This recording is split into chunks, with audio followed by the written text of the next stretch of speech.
السلام عليكم ورحمة الله وبركاته، يا أهلا بيكم على مطبخ سيد أفندي المفلس دائما والمسكين. النهاردة هنعمل فاهيتا الدجاج زي ما انتم شايفين.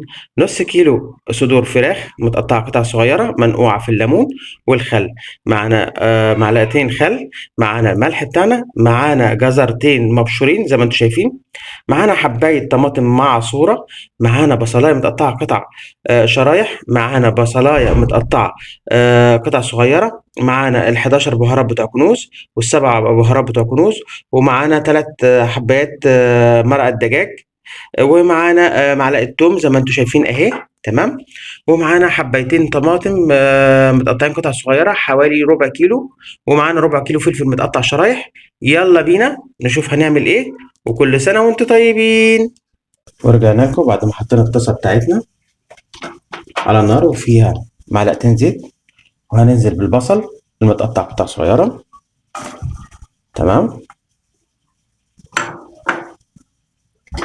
ومع التوم بتاعنا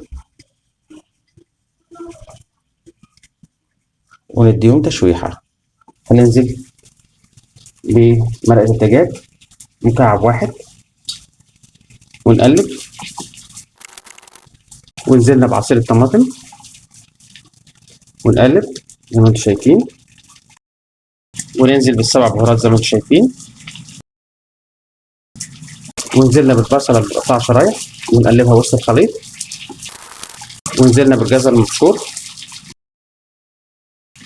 ونزلنا بالفلفل بتاعنا وخليناه ياخد تسوية بسيطة، ونقلب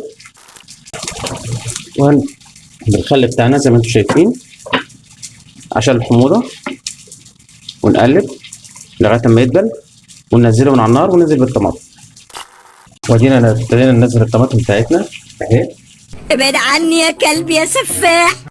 واخيرا بعد ما الخليط بتاعنا نضج واستوى هننزله من على النار ونحطه في البوله بتاعتنا، وننزل بالفراخ بتاعتنا نديها تشويحه، ونحط الخليط كله وبالهنا والشفا.